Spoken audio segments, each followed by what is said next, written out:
نحن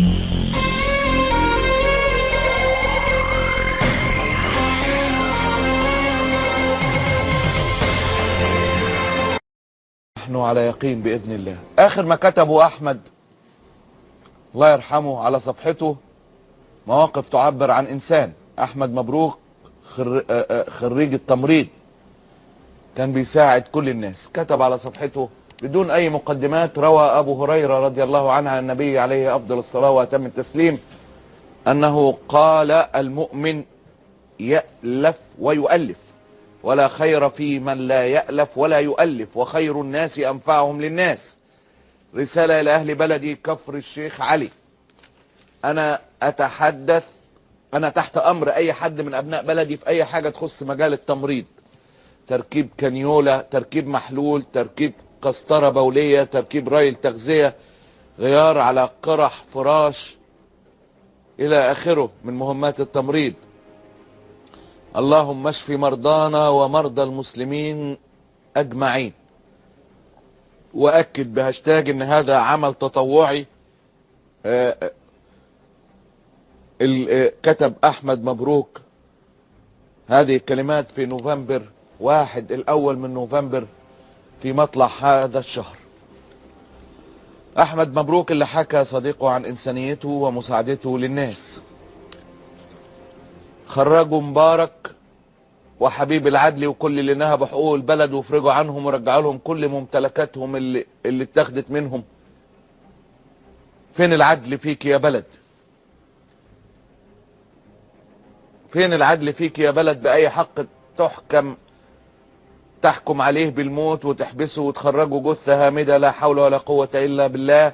حسبي الله ونعم الوكيل. إنا لله وإنا إليه راجعون. تغريدة أخرى كانت بعد وفاة الرئيس الشهيد بإذن ربه محمد مرسي. صديقه بيساعد مرضى قريته بالمجان. صديق ضحية قطار كفر الزيات يحكي بعض تفاصيل حياته. كان الخبر قاسيا ولا يصدق.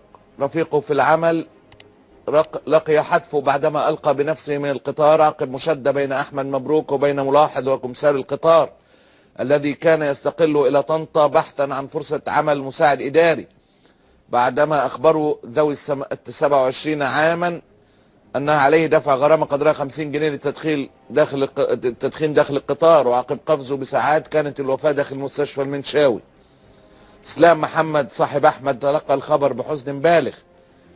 شغال معاه في العناية المركزة بمستشفى السلام التخصصي بكفر الزيات من 2 سنين، وكان على وشك التثبيت. ومع وجود فرصة عمل بطنطا اتجه إليها منذ 4 أيام. وكان زميله رفقة آخرين راحوا صباح اليوم الاثنين للذهاب لنفس الفرصة. يعني إسلام سبق وبعدين أحمد راح النهاردة. قدر ربنا، لكنه لم يصل إلى المحطة الأخيرة بعدما قفز قبلها. إسلام بيقول أحمد معاه دبلوم تجارة ومعاه معهد تمريض خاص واشتغل معانا وكان من أحسن الناس. قال له لو معايا، لما شد مع الكمساري قال له لو معايا 50 جنيه كنت دفعتها.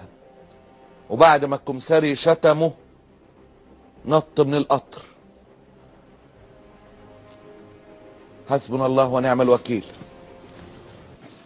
للأسف كل يوم تتضاءل بشدة مكان الإنسانية في بلادي. أحمد توفي بسبب الأوامر الصارمة الصادرة للكمسارية للضغط عليهم بأنهم يلموا غرامات، وإلا ستكون العاقبة في شر الطردة. انما احنا بنبص على المجموع، بنبص على المحصله النهائيه، مش على مصلحتك ومصلحه واحد ومصلحه سرقه الارض. اسمع بس الكلام والا همشيكم كلكم وتسيب الناس تركب بلاش. والله اكسب. انت عارف اكسب ايه؟ ما هي كده ما كانتش بتجيب. لما امشيكم اسمع الكلام. انا بقول لك كلام، انا لا بخبي ولا بسوق كلام ولا هقول لك كلام مش هعمله. انا بقول لك لو انت عايز تسيب الناس تخش تركب زي ما هي من غير تذكره، لما انا امشيك افضل. انت عارف ليه؟ هوفر مرتبك. هو كده بيخشوا يزوغوا ويخشوا ما يدفعوش تذكره، واحنا وبنخسر مرتبك. لما همشيك كمان فانا كسبت، ولكن مش هخسر مرتبك، ولكن انا مش هعمل كده. ليه؟ لله الامر.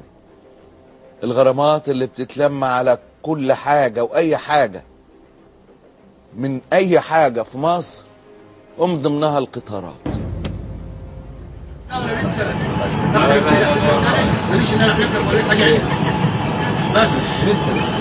لكن من متى التعليمات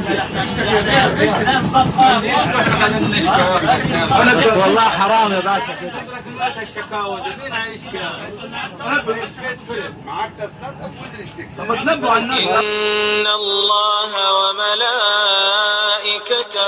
يصلون على النبي يا أيها الذين آمنوا صلوا عليه وسلموا تسليما.